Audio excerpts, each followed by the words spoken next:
নমস্কার বন্ধুরা, কাকলিস কুকিং শোতে সবাইকে স্বাগত। আজ আমি রান্না করেছি ডিমের শাহী কোরমা। দারুণ টেস্টি একটা রেসিপি। বাড়ির যে কোনো ছোটখাটো অনুষ্ঠানের জন্য আপনি ঘরেই বানিয়ে নিতে পারেন এই শাহী রেসিপিটা। আমার রেসিপিটা যদি ফলো করেন তাহলে আপনিও কিন্তু ঘরে বানিয়ে নিতে পারবেন খুব সহজেই এই শাহী কোরমা রেসিপি। তো চলুন দেরি না করে দেখিয়ে দিই আমি কিভাবে রান্না করেছি শাহী এগ কোরমা। তো শাহী এগ কোরমা বানানোর জন্য আমি এখানে 6টা ডিম সেদ্ধ করে নিচ্ছি আর ডিমগুলোকে ফুটন্ত জলে দিচ্ছি। ডিম সেদ্ধ করার সময় অনেক সময় জলে দিলেই ডিমটা ফেটে যায়, তাই সব সময় ফুটন্ত জলে দিলে কিন্তু ডিমটা আর ফাটবে না। আর ডিমগুলো দেওয়ার সাথে সাথেই জলের মধ্যে সামান্য একটু ভিনিগার দিয়ে দিতে হবে, তাহলে যদি বা ফেটেও যায় ভিতর থেকে কিন্তু ডিমের যে সাদা অংশটা আছে সেটা বেরিয়ে যাবে না, আর খোসাগুলো খুব তাড়াতাড়ি খুব সুন্দরভাবে ছাড়ানো হয়ে যাবে। তো ডিমটাকে আমি 12 মিনিট মতন হার্ড বয়েল করে নিয়েছি। এবার খোসা ছাড়িয়ে নিয়ে ডিমটাকে এইভাবে একটা ফর্ক দিয়ে ডিমের চারদিক থেকে একটু ছিদ্র করে নিচ্ছি।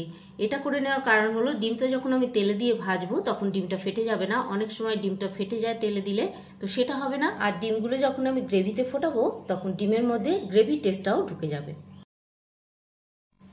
তো সবকটা ডিমই আমি ফর্ক দিয়ে এইভাবে ছিদ্র করে নিচ্ছি। কোরমা রান্না করতে কিন্তু বেশ খানিকটা তেল লাগে, তো ভিডিও শুরুতেই বলে রাখি আমি কিন্তু কম তেলেই এই কোরমাটাকে রান্না করব। তবে তার জন্য কোরমার টেস্টে কিন্তু কোনো হেরফের হবে না।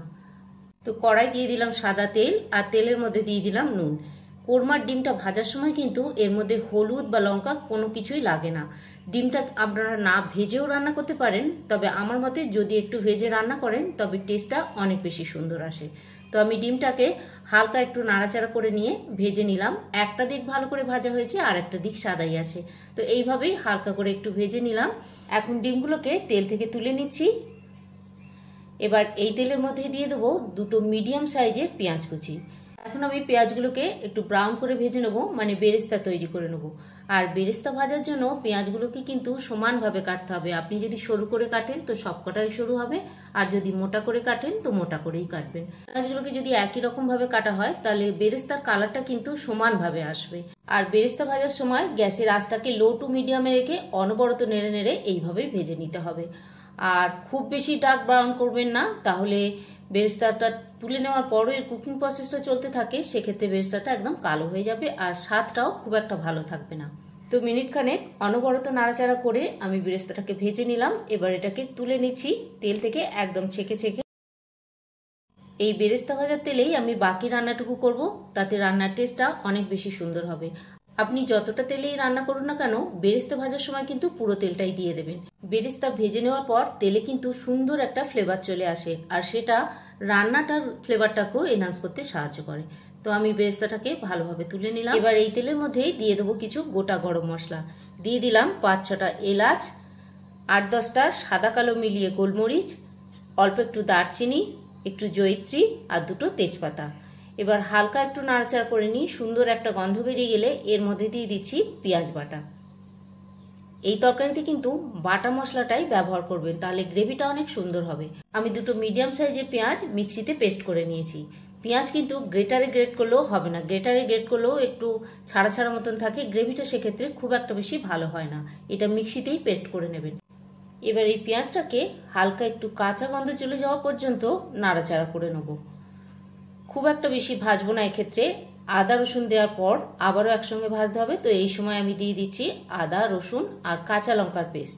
আমি রসুন নিয়েছি 8-10 কোয়া, আদা নিয়েছি 1 ইঞ্চি আর 2টো কাঁচা লঙ্কা নিয়েছি। কাঁচা লঙ্কাগুলো আমি গ্রিন নিইনি, কারণ এই তরকারির মধ্যে কিন্তু কালার একদমই চলে না, তাই কাঁচা লঙ্কার কালারটাও যাতে না আসে তাই আমি এই ধরনের লঙ্কাটা নিয়েছি। আপনাদের কাছে যেমন অ্যাভেলেবেল থাকবে আপনারা তেমনই ব্যবহার করতে পারেন। এবার সমস্ত মশলা একসঙ্গে খুব ভালোভাবে কষিয়ে নেব। মশলা যত ভালোভাবে কষানো হবে তরকারির টেস্টটা কিন্তু তত বেশি হবে। আর যেহেতু আমি খুব কম তেলে রান্না করছি তাই চাপা দিয়ে দিয়ে মশলাটাকে আমি কষিয়ে নেব। এক্ষেত্রে আমি জল ব্যবহার করব না, গ্যাসের আঁচটা একদম লোতে রেখে একটু সময় নিয়ে চাপা দিয়ে দিয়ে মশলাটাকে কষিয়ে নেব। দেখুন মশলার কালারটা চেঞ্জ হয়ে গেছে, মানে মশলাটা হালকা ভাজা হয়ে গেছে। এখন আমি এর মধ্যে দিয়ে দিচ্ছি কাজু বাদাম বাটা। আর এখন এর মধ্যে একটু জল লাগবে, তাই আমি মিক্সির জারটা ধুয়েই জলটা দিয়ে দিলাম। আর আমি 1 মুঠো কাজু বাদাম নিয়ে দুধ দিয়ে কাজু বাদামটাকে মিক্সিতে পেস্ট করে নিয়েছিলাম। আর পেস্টটা তৈরি করার আগে আমি ঈষৎ উষ্ণ গরম দুধের মধ্যেই বাদামটাকে 15-20 মিনিট ভিজিয়ে রেখে দিয়েছিলাম। এবার বেশ খানিকক্ষণ ধরে অনবরত নাড়াচাড়া করে আমি জলটাকে শুকিয়ে নিলাম। এখন এর মধ্যে অ্যাড করে দিচ্ছি ধনে গুঁড়ো। আমি 1 চামচ আর একটু বেশি ধনে গুঁড়ো এর মধ্যে অ্যাড করে দিলাম। ড্রাই মশলা বলতে শুধু ধনে গুঁড়ো, আর কোনো মশলা কিন্তু এতে ব্যবহার হবে না। এবার খুব ভালোভাবে আমি এই মশলাটাকে কষিয়ে নিচ্ছি, আর এবারেও আমি চাপা দিয়ে দিয়ে মশলাটাকে কষিয়ে নেবো একদম ধিমে আছে, যতক্ষণ না বাদামের কাঁচা গন্ধটা চলে যাচ্ছে আর পুরো মশলাটা থেকে তেল ছেড়ে বেরিয়ে আসছে। চাপা দিয়ে বেশ কিছুক্ষণ ভেজে নেওয়ার পর দেখুন মশলাটা তেল ছাড়া ছাড়া হয়ে গেছে। এখন এর মধ্যে দিয়ে দিচ্ছি আমি পৌনে 2 কাপ মতন দুধ। প্রথমে 1 কাপ দিয়েছি, তারপর দিলাম 3/4 কাপ। এখন এর মধ্যে দিয়ে দিচ্ছি স্বাদ অনুযায়ী নুন। আমি ডিমটা ভাজার সময় তেলের মধ্যে একটু নুন দিয়েছিলাম, তো সেটাকে মাথায় রেখেই এই নুনটা দিলাম। আর দিয়ে দিলাম মিষ্টি। আপনারা এখানে চিনিও ব্যবহার করতে পারেন, আমি গুড় ব্যবহার করেছি। আর আমি এখানে লিকুইড দুধ ব্যবহার করেছি, আপনারা চাইলে গুঁড়ো দুধও নিতে পারেন, তবে সেক্ষেত্রে মিষ্টির পরিমাণটাকে একটু ব্যালেন্স করে দিয়ে দেবেন, কারণ গুঁড়ো দুধ এমনিই মিষ্টি হয়। তো যতটা দুধ দিয়েছিলাম তার সমপরিমাণ জল দিয়ে একটু নাড়াচাড়া করে নিয়ে চাপা দিয়ে ফুটিয়ে নিলাম 3 থেকে 4 মিনিট। এখন আমি এর মধ্যে দিয়ে দিচ্ছি ভেজে রাখা ডিমগুলো। তবে ডিমগুলো দেওয়ার আগে কিন্তু গ্রেভিটাকে অবশ্যই টেস্ট করে নেবেন, কারণ ডিমটা দেওয়ার পর আর খুব বেশিক্ষণ কিন্তু রান্না হবে না। তবে এতক্ষণ কিন্তু গ্রেভির যে স্বাদটা আসবে খুব সাধারণ স্বাদ। এবার এর মধ্যে যে শাহি টেস্টটা আনবো তার জন্য এবার বাকি মশলাগুলো পড়বে। তো প্রথমেই এর মধ্যে দিয়ে দিচ্ছি বেরেস্তা। আমি যতটা বেরেস্তা ভেজেছিলাম তার থেকে বেশিরভাগটাই এখন দিয়ে দিচ্ছি, আর অল্প কিছু রেখেছি গার্নিশ করার সময় দেওয়ার জন্য। দিয়ে দিলাম 1/2 চামচ গরম মশলা, দিয়ে দেবো 2 চা চামচ ঘি, আর সবশেষে শাহি ফ্লেভারটা আনার জন্য দিয়ে দিচ্ছি 1.5 চা চামচ কেওড়া ওয়াটার। আপনারা যদি কেওড়া ওয়াটারের স্ট্রং ফ্লেভারটা পছন্দ না করেন তাহলে 1 চামচ দেবেন এক্ষেত্রে। এবার সমস্ত কিছু গ্রেভির সঙ্গে খুব ভালোভাবে মিশিয়ে নিয়ে চাপা দিয়ে দমে রেখে দেবো 5 থেকে 7 মিনিট।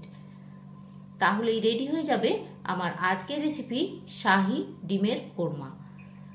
তো 10 মিনিট দমে রাখার পর ওপর থেকে আর একটু বেরেস্তা ছড়িয়ে দিয়েছি। এবার প্লেটিং করে নিচ্ছি। আর যেহেতু এটা কোরমার রেসিপি তাই পোলাওয়ের সঙ্গে তো অবশ্যই যায়, তবে পরোটা দিয়েও কিন্তু আপনারা এটা খেতে পারেন। তো চলুন আমার রেসিপিটাকে ফলো করে ঘরেই বানিয়ে নিন খুব কম তেলে কোরমা রেসিপি, আর টেস্ট করে জানান কেমন লাগলো। আমার আজকের রেসিপিটা যদি ভালো লেগে থাকে প্লিজ একটা লাইক করবেন, আর ফ্রেন্ডস অ্যান্ড ফ্যামিলির সঙ্গে ভিডিওটাকে শেয়ার করবেন। যারা নতুন বন্ধু আজই আমার ভিডিওটা প্রথম দেখছেন তাদের উদ্দেশ্যে বলি, আমার চ্যানেলে এরকম অনেক সুন্দর সুন্দর রেসিপি আছে, তো প্লিজ আমার চ্যানেলটাকে একবার ভিজিট করে নেবেন। যদি ভালো লাগে তাহলে আগামী রেসিপিগুলো দেখার অনুরোধ জানিয়ে শেষ করছি আমার আজকের রেসিপি। ততক্ষণ ভালো থাকবেন, সুস্থ থাকবেন, আর এই সম্পূর্ণ ভিডিওটাতে আমার সঙ্গে থাকার জন্য সবাইকেই ধন্যবাদ।